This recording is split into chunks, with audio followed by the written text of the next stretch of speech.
எல்லாருக்கும் வணக்கம். நான் அவங்களோட ஸ்ரீதர். இந்த வீடியோவில் எங்களோட பண்ணையில் தோட்டங்களை எப்படி சரி பண்ணுறோம், காய்கறி விதைக்கிறதுக்கு மண்ணை எப்படி வளப்படுத்துகிறோம், அதுக்கப்புறம் எப்படி செடியை நடுறோம், எப்படி தண்ணி பாய்ச்சணும், எப்படி மருந்து கொடுக்குறோம், எப்படி பூச்சி மருந்து தெளிக்கிறோம், அந்த மாதிரி சின்ன சின்ன விஷயங்களை எல்லாருக்கும் தெளிவாக புரிகிற மாதிரி சொல்ல ட்ரை பண்ணுறோம். நிறைய பேருக்கு கேள்விகள் இருக்கும், கண்டிப்பாக கமெண்ட் செக்ஷனில் கேளுங்க, பதில் சொல்கிறோம். பயிர் நல்லா வளர்கிறதுக்கு வளமான மண்ணும் நல்ல தண்ணியும் ரொம்பவே அவசியம். ஸோ இந்த ரெண்டு விஷயத்தையே எங்களுக்கு ரொம்ப நாள் ஆச்சு இதை புரிஞ்சுக்கிறதுக்கு. மண் நல்லா ஈரமாக இருக்கும்போது மக்குன மாட்டு சாணி, முயல் உரம் இது எல்லாமே நிலத்தில் நல்லா தூவி விட்டுட்டு அதுக்கப்புறம் பவர் டில்லர் வச்சு உழுதுட்டோம். மண் நல்லா உழுதுட்டு அதுக்கப்புறம் மேட்டுப்பாத்தி அமைச்சிடணும். இந்த நிலத்தில் நாங்கள் போன வாட்டி பண்ண மாதிரி ரைஸ்டு பெட்ஸ் பண்ணிவிட்டு அது மேலே மூடாக்கு போட போகிறதில்ல. ஏன்னா எங்ககிட்ட மூடாக்கு இல்லை. அதனால் இப்போது இந்த இதை அப்படியே தான் ரைஸ் பெட் போட்டு பண்ண போகிறோம். அதில் என்ன டிஃப்ரென்ஸ் வருதுன்னு நீங்கள் இந்த வீடியோவோட எண்டில் நல்லாவே பார்க்கலாம். மழையும் நம்மளுக்கு அந்தளவுக்கு வரல. இருக்கிற தண்ணியை வச்சு கொஞ்சம் கொஞ்சமாக இறச்சி அது ஈரம் காயறதுக்குள்ளே மறுபடியும் ஓட்டிட்டு அந்த மாதிரி தான் பண்ணிகிட்ருக்கோம். ஸோ பேட்சாக தான் நம்மளால் பண்ண முடியும். ஒரு பேட்ச் அந்த இது ஆயிடுச்சு. அதுக்குள்ளே அது போடுறதுக்குள்ளே இந்த பக்கம் இருந்தது எல்லாமே காஞ்சிருச்சு. அதனால் மறுபடியும் மோட்டரை வச்சு தண்ணி இறைச்சிட்டு இந்த பக்கத்தை எல்லாம் நினச்சி விட்டு அடுத்த நாள் கொண்டு மறுபடியும் உழுது எல்லாமே செய்யணும். இந்த வீடியோவில் நம்ம பார்க்குற எல்லா விஷயமும் ஒரே நாளில் செய்யப்பட்ட விஷயங்கள் இல்லை. பல மாதங்களாக தொடர்ச்சியாக செய்யப்பட்ட விஷயங்கள். டெய்லி கொஞ்சம் கொஞ்சம் வேலையை செய்வோம். அதனால் எங்களுக்கு வேலையோட பலுவும் தெரியாது. இந்த நிலத்தை உழுது வைக்கிறதுக்கு முன்னாடியே ஒரு மாதத்துக்கு முன்னாடியே தேவையான விதைகள் எல்லாமே ஒரு பிளாஸ்டிக் கவரில் போட்டு அதில் மக்கி போன மாட்டு சாணியை போட்டு அதில் விதையை போட்டு வச்சுருவோம். அது நல்லா 2-3 இலை வந்ததுக்கப்புறம் அதை எடுத்து நம்ம உழுது வச்ச மண்ணில் அப்படியே அழகாக லைனாக நட்டு வச்சுருவோம். மூடாக்கு போடாமல் அப்படியே வச்சா என்னென்ன வேலை ஜாஸ்தியாக இருக்கும்னா, நம்ம அடிக்கடி தண்ணி பாய்ச்ச வேண்டியிருக்கும். அதுக்கப்புறம் களை ரொம்ப கட்டுப்படுத்துறது ரொம்ப கஷ்டமாக இருக்கும். நமக்கு தேவையான காய்கறி செடிகளையும் எல்லாமே ஒரே நேரத்தில் நட்டுறக்கூடாது. எல்லாத்துக்குமே ஒரு கால இடைவேளை விட்டு நடணும். ஸோ முன்னாடி நாங்கள் கத்திரிக்காய், வெண்டைக்காய், தக்காளி, முள்ளங்கி எல்லாமே நட்டுருந்தோம். அதில் இப்போ பப்பாளியை கொண்டு போய் நடுறோம். இதெல்லாம் ஒரு 3 மாதத்துலேருந்து 6 மாதத்துக்குள்ளே நம்மளுக்கு பலன் கொடுத்து முடித்ததுக்கப்புறம் பார்த்தா இந்த பப்பாளி நம்மளுக்கு பலன் கொடுக்க ஆரம்பிச்சிடும். இந்த பப்பாளி செடி பப்பாளியோட விதையை எடுத்து அதை முளைக்க வச்சு அதுலேருந்து செடியாக்கி நாங்கள் நடுறோம். இது ரெட் லேடி வகையை சேர்ந்தது.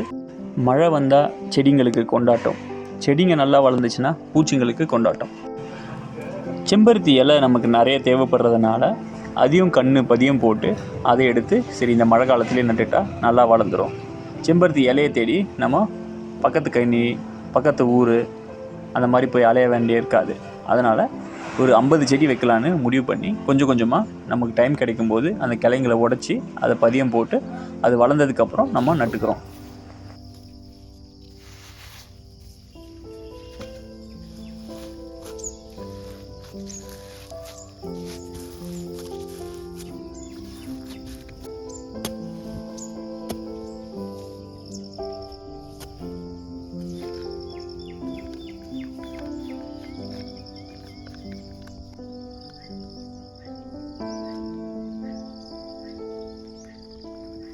இப்போ நம்ம பார்க்குறது மூடாக்கு போட்டு வச்ச பேட்சை. அதுக்கு அப்படியே பக்கத்துலேயே பார்த்தீங்கன்னா மூடாக்கு போடாமல் அடுத்த பேட்சுக்கு நம்ம ரெடி பண்ணி வச்சுருக்கோம். இந்த செடி எல்லாமே நட்டு 2 வாட்டி தண்ணி பாய்ச்சினா தான் எனக்கு ஞாபகம் இருக்குது. அதுக்கப்புறம் மழை பெய்ய ஆரம்பிச்சதுனால அப்படியே விட்டுட்டோம். மழை காலம் எல்லாம் நல்லா செடிங்க எல்லாம் வளர ஆரம்பிச்சு. இந்த வீடியோவில் பார்க்கும்போதே உங்களுக்கு வித்தியாசம் தெரியும். அந்த பக்கம் மூடாக்கு போட்டதுக்கும் இந்த பக்கம் மூடாக்கு போடாமல் இருக்கிற செடிங்களுக்கும் வித்தியாசம் தெரியும். இங்கே இருக்க செடிகள் வளர்ச்சி அந்த அளவுக்கு இல்லை. அதே போல் களை செடிகளும் அதிகமாக ஆகிருக்கு.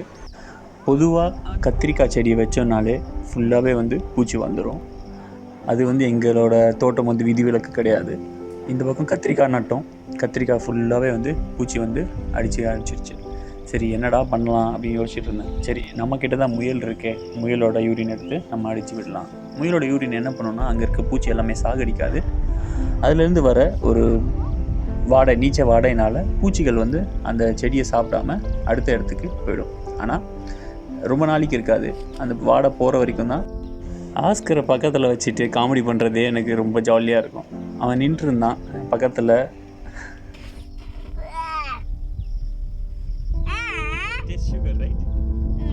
சிறியானங்கை செடியை வந்து இது வந்து சுகர் செடின்னு சொன்னான். உடனே அவன் பிச்சு வாயில் வச்சுட்டான். சரி, முயலோட யூரின் எப்படி நம்ம கலெக்ட் பண்ணுறோம், அதை எப்படி யூஸ் பண்ணுறத பார்க்கலாம்.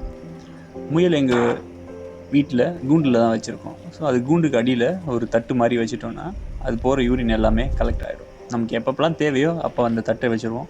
நமக்கு தேவையான யூரினை கலெக்ட் பண்ணி அது ஓரமாக வச்சுருவோம். நமக்கு தேவையான அளவுக்கு வந்ததுக்கப்புறம் அதை எடுத்துகிட்டு போய் தண்ணியில் ஊற்றி நம்ம செடிகளுக்கு ஸ்ப்ரே பண்ணலாம்.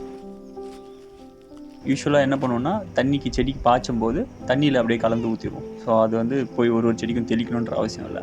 ஆனால் இந்த வாட்டி பூச்சி வந்து ரொம்பவே தாக்குதல் அதிகமாக இருக்குது. ஒரு இலை 2 இலைன்னு இல்லை, வர எல்லா இலையுமே வந்து ஓட்டையாக போட்டுருது. அந்த செடி வந்து செத்து போயிடும். ஸோ அதனால் கொஞ்சம் அதை விரட்டலாம் அப்படின்னு ட்ரை பண்ணலான்ட்டு இந்த ஸ்ப்ரேயரில் 10 லிட்டருக்கு ஒரு 100 ml-லேருந்து 200 ml வரைக்கும் ஊற்றலாம். ஊற்றி அதை ஸ்ப்ரே பண்ணிக்கலாம். ஸோ இந்த யூரின் வந்து பொறுத்த வரைக்கும் என்னென்னா அதோடய ஸ்மெல் எந்த அளவுக்கு ஜாஸ்தியாக இருக்கும் அந்த அளவுக்கு வந்து பவர் நல்லாயிருக்கும். அதே போல் வந்து ரொம்ப கான்சன்ட்ரேஷனும் ரொம்ப ஜாஸ்தியாக போகாது. அது வந்து பார்த்துக்கணும். இத்தனை எம்எல்க்கு இவ்வளோ தான் ஊற்றணும் அப்படின்னு நம்ம வாயால் சொல்லிடலாம். பட் ஆனால் வந்து முயலோட யூரினை பொறுத்து, முயல் தண்ணி நிறைய குடிச்சதுன்னா அதில் வந்து யூரின் அந்த ஸ்மெல்லு கொஞ்சம் கம்மியாக இருக்கும். தண்ணி கம்மியாக குடிச்சதுன்னா யூரின் ஸ்மெல்லு ரொம்ப ஜாஸ்தியாக இருக்கும். அதனால் வந்து அது அனுபவத்தில் தான் வரும். ஏதாவது ஒரு பொருளை ஒரு மாதம் 2 மாதம் எடுக்காமல் அப்படியே வச்சோன்னா அந்த இடத்துல எல்லாமே குளவியும் மற்ற பூச்சிகளும் கூடு கட்டிடும். ஸோ இந்த ஸ்ப்ரேயர்லேயும் அந்த மாதிரி கூடு கட்டிடுச்சு.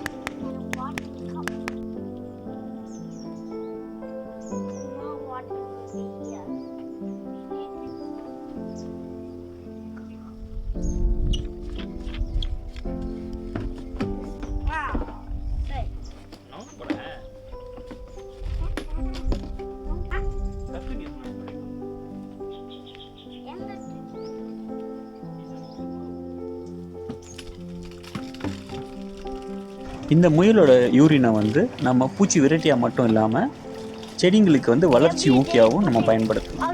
ஸோ ரெகுலராகவே வந்து ஒரு வாரத்துக்கு ஒரு வாட்டி இதை தண்ணியில் கலந்து கான்சன்ட்ரேஷன் ரொம்ப கம்மியாக கலந்து நம்ம செடிங்களுக்கு தெளித்தோன்னா செடிகள் வந்து நல்லாவே வளர்கிறத நம்ம பார்க்க முடியும். இது கூடவே நான் வந்து முயல் அமிலம் சொல்லி ஒன்று தயாரித்து வச்சுருக்கேன். ஸோ முயலோட கறி வெட்டும்போது வேஸ்ட் ஆகிற கறி எல்லாமே எடுத்து அது கூட வெல்லம் சம அளவு வெல்லம் போட்டு ஒரு டப்பாவில் போட்டு வச்சிட்டோன்னா அது ஒரு 45 நாளில் வந்து நல்ல ஒரு ஸ்வீட்டான ஸ்மெல்லோட ரெடி ஆகிடும். அதை எடுத்து நம்ம வந்து செடிங்களுக்கு கொடுத்தோன்னா செடி வந்து அது நல்லாவே வளரும். இது வந்து மீன் அமிலம் சொல்லுவாங்க. மீன் இருக்கிற இடத்துல வந்து மீன் கூட வெல்லம் சேர்த்து பண்ணுவாங்க. நம்மக்கிட்ட முயல் கறி இருக்கிறதுனால நம்ம முயல் கூடவே அந்த மாதிரி பண்ணி வச்சுக்கிறோம். ஸோ அதையும் சேர்த்து அடிக்கலாம். அதுவும் வந்து ஒரு நல்ல பூச்சி வெரைட்டி தான். அந்த ஸ்மெல்லுக்கு வந்து பூச்சிங்கள் அந்த அளவுக்கு வராது. ஸோ அதையும் சேர்த்து நம்ம தோட்டத்துக்கு அடித்து பார்ப்போம் எப்படி இருக்குன்னு. இன்றைக்கி நம்ம அடிக்க போகிற ரேஷியோ 16 லிட்டர் தண்ணி அந்த டேங்க்கில் 1/4 லிட்ரு முயலோட யூரினும் ஒரு 100 ml வந்து முயலோட அமிலமும் சேர்த்து நல்லா கலக்கிட்டு செடியோட இலை, தண்டு, வேறு எல்லா இடத்துலையும் படுற மாதிரி இதை ஸ்ப்ரே பண்ணி விட்டுறணும். வீட்டில் மாடி தோட்டம் வச்சுருக்கவங்க, தொட்டியில் செடி வச்சுருக்கவங்க அவங்க எல்லாமே வந்து இந்த மாதிரி விஷயங்களை சிம்பிளாக வீட்லேயே செஞ்சுக்கலாம். உங்களுக்கு வந்து முயல் கிடைக்கலன்னா உங்களுக்கு மீன் கட் பண்ணும்போது அது கிடைக்கிற கழிவு, குடல் எல்லாத்தையுமே ஒரு கொஞ்சம் வெல்லம் சம அளவு வெல்லத்தோடு போட்டு ஒரு டப்பாவில் போட்டு மூடி வச்சிட்டிங்கன்னா இது ரெடி ஆகிடும். இதை வந்து வாரத்தில் 2 வாட்டி போல் நம்ம செடிங்களுக்கு கொடுத்தோன்னா செடி வளர்ச்சி ரொம்ப நல்லாவே இருக்கும்.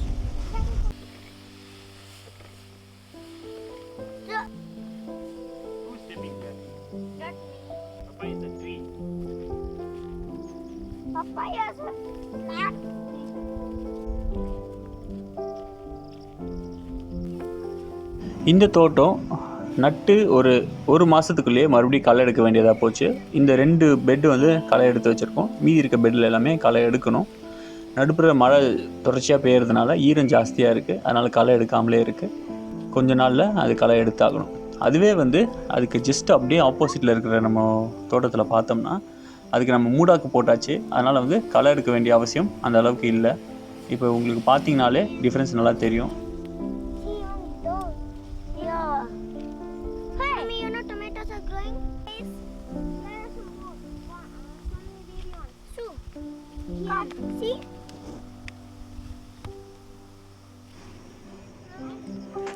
நம்ம ஒரு செடி விழாமல் எல்லா செடிங்களுக்கும் அடியில் செடியோட அடிப்பக்கம், இலையோட அடிப்பக்கம் எல்லாம் படுற மாதிரி நம்ம ஸ்ப்ரே பண்ணிகிட்டே வந்துடணும்.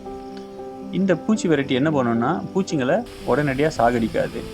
அது மேலே பட்டா கூட பூச்சி ஒன்றுமே ஜாலியாக மேலே மழை பெஞ்ச மாதிரி உட்காந்துருக்கு பாருங்கள். ஸோ அதனால் வந்து பூச்சிங்களுக்கு எந்த ஆபத்தும் இல்லை. அந்த ஸ்மெல்லு தாங்காமல் பூச்சிங்கள் வேறு இடத்துக்கு நகர்ந்து போயிடும். இங்கே வந்து கொஞ்சம் புதினா நட்டு வைக்கலாம் அப்படின்னு சொல்லிட்டு புதினாவோட அந்த காம்புகள் எல்லாமே எடுத்துகிட்டு வந்து நட்டு வைக்கிறோம். இதுக்கு வந்து எந்த அளவுக்கு எரு போடலை, கொஞ்சம் வேலை ஜாஸ்தியாக இருந்ததுனால எரு கம்மியாக தான் போட்டிருக்கு. கொஞ்சம் வளர்ந்ததுக்கப்புறம் போட்டுக்கலான்னு அப்படியே விட்டுட்டோம். ஆனால் வந்து அப்படி பண்ணக்கூடாது. மண்ணை வந்து எப்பயுமே வந்து ரெடி பண்ணும்போதே ஃபஸ்ட்டு எவ்வளோ நம்ம எரு கொடுத்துட்றோமோ அவ்வளோக்கு எவ்வளோ நமக்கு பின்னாடி வந்து வேலை கம்மியாக இருக்கும். இப்போ பார்த்தீங்கன்னா உங்களுக்கு டிஃப்ரென்ஸ் நல்லாவே தெரியும். எல்லாமே வந்து களையாக தான் இருக்குது. நம்ம வச்சுருந்த பெட்டு எல்லாமே களை இருக்குது. ஸோ களை எடுக்கிறது ஒரு வேலையாகவே போச்சு நமக்கு இந்த தோட்டத்தில். இதனால தான் நான் சொன்னது எப்பயுமே வந்து மூடாக்கு பெஸ்ட்டு. மூடாக்கு போட்டுட்டோன்னா நமக்கு வேலை ரொம்ப ரொம்ப கம்மி. Junior, it was raining yesterday. You don't need to water, darling. It's getting like dry.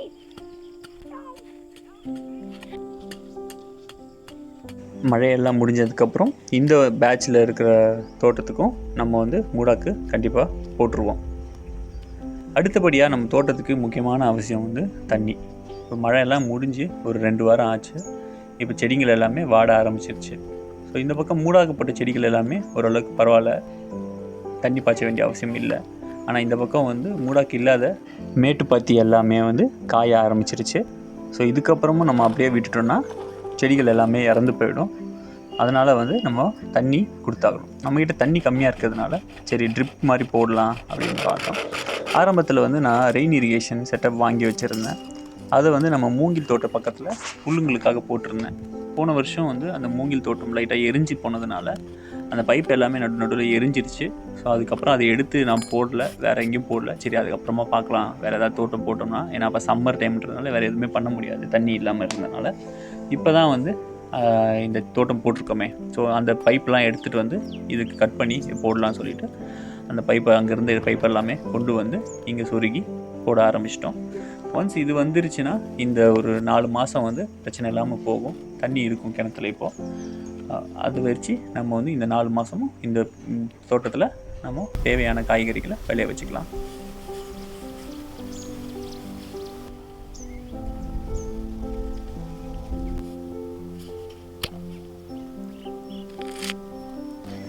இப்போ நம்ம ஒட்டிகிட்டு இருக்கிறதோட பேர் வந்து யூனியன் சொல்லுவாங்க.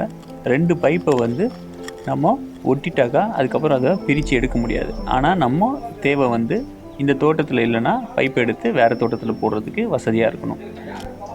அந்த ஒரு ரீசனுக்காக நம்ம யூனியன்ற இந்த பைப் ஃபிட்டிங்கை யூஸ் பண்ணுறோம். இதில் என்ன ஒரு ஸ்பெஷாலிட்டினா, பைப் 2 ஒட்டி இருந்தாலும் நம்ம எப்போ வேணுமோ அப்போ தனித்தனியாக பிரித்து எடுத்துக்கலாம்.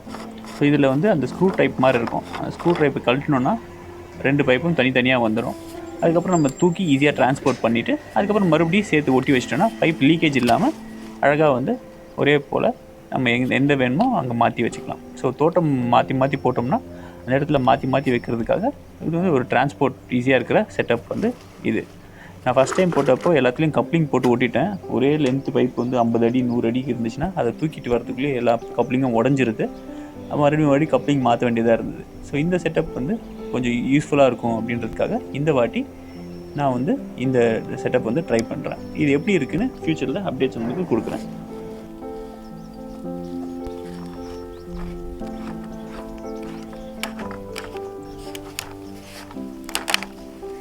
ஒரு வழியாக நம்ம பைப்போட ஃபிட்டிங்ஸ் எல்லாமே முடிச்சாச்சு. இதுக்கப்புறம் அந்த ரெயின் ஹோஸ் போடுறதுக்காக நம்ம பழைய தோட்டத்திலிருந்து அந்த ரெயின் ஹோஸ் பைப் எல்லாமே எடுத்து அதை கொண்டு வந்து நம்ம போட்டிருக்க புது காய்கறி தோட்டத்துக்கு அதை செட் பண்ணிட்டோம்னா இன்னும் ஒரு 2-3 மாதத்துக்கு நம்ம பிரச்சனை இல்லாமல் தண்ணி பாய்ச்சிக்கலாம். சிக்கனமான தண்ணி பாய்ச்சி எல்லா காய்கறிக்கும் ஒரே நேரத்தில் தண்ணி பாய்ச்ச இது ரொம்ப வசதியாக இருக்கும்.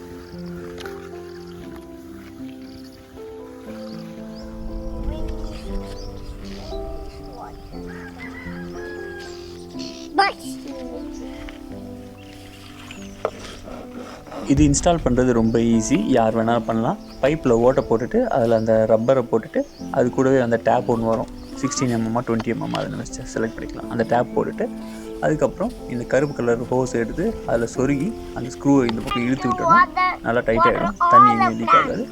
நமக்கு எங்கெங்கெல்லாம் தண்ணி வேணுமோ அந்த இடத்துல வந்து நம்ம ஹோல்ஸ் போட்டுக்கலாம், இல்லை ஹோல்ஸ் போட்ட மாதிரி இருக்கிற பைப்பையும் நம்ம வாங்கிக்கலாம். இது வந்து 2 அடிக்கு ஒரு இடத்துல ஓட்டை இருக்கும். ஸோ அதுலேருந்து தண்ணி வந்து மழை தண்ணி மாதிரி அழகாக இந்த பக்கமாக அந்த பக்கம் பாயும். இதில் வந்து அட்வான்டேஜஸும் இருக்குது, டிஸ்அட்வான்டேஜஸும் இருக்குது.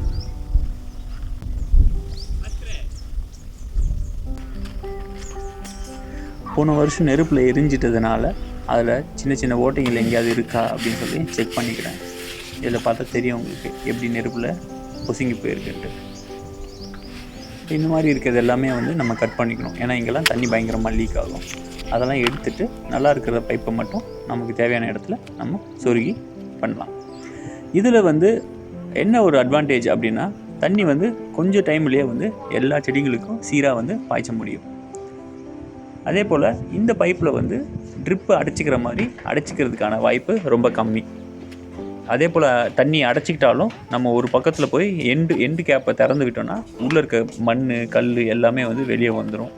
ஸோ அதனால் அதுக்கப்புறம் வந்து அந்த ஓட்டை வழியாக மறுபடியும் தண்ணி வர ஆரம்பிச்சிடும். இதில் வந்து ட்ரிப்பை விட ஓட்டை கொஞ்சம் நல்லா பெருசாக இருக்கும். அந்த ட்ரிப்பை விட பைப்பு கொஞ்சம் நல்லா வளவலன்னு இருக்கும். அதனால் வந்து தண்ணியை அடிக்கும்போது உப்பும், தண்ணி கம்மியாக இருக்கும்போது அப்படியே வந்து ஃப்ளாட்டாக ஆகிடும், தரையோட தரையாக இருக்கும். டிஸ்அட்வான்டேஜ் என்னென்னா, களைச்செடி இல்லாமல் பார்த்துக்கணும். களைச்செடி வந்து மூடிக்கிச்சுன்னா தண்ணி வந்து மழை தண்ணி மாதிரி எல்லா பக்கமும் அடிக்கிறது வந்து தடுக்கப்படும். அதனால் வந்து நம்ம செடிக்கு ஊற்ற வேண்டிய தண்ணி வந்து செடிக்கு போகாமல் களைச்செடியோட வேர்லேயே வேஸ்ட் ஆகிடும். போய் கத்தி மட்டும் அடிச்சலாம், முட்டு வெட்டுற கத்தியை.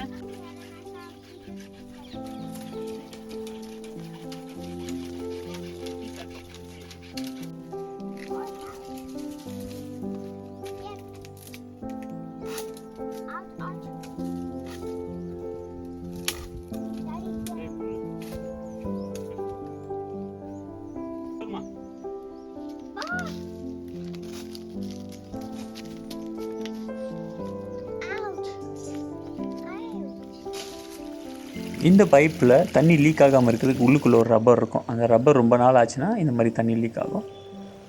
அதை மாற்றிட்டோன்னா தண்ணி லீக் ஆகாது. ஸோ இப்போ நம்ம பைப்லேருந்து தண்ணி வருது, எப்படி தண்ணி மழை தண்ணி மாதிரி எல்லா இடத்துலையும் அடிக்குதுன்னு பாருங்கள். ஸோ இப்படி தான் நம்ம போட்டுட்டோன்னா ஒரு 10-15 நிமிஷத்துலேயே மேல் மட்டத்துலேருந்து ஒரு 2 இன்ச்சுக்கு நல்லாவே வந்து ஈரம் நனைஞ்சிரும். இந்த ரெயின் ஹோஸ் செட்டப் போடுறதுக்கு எனக்கு வந்து ஒரு 3500 ரூபா செலவாச்சு.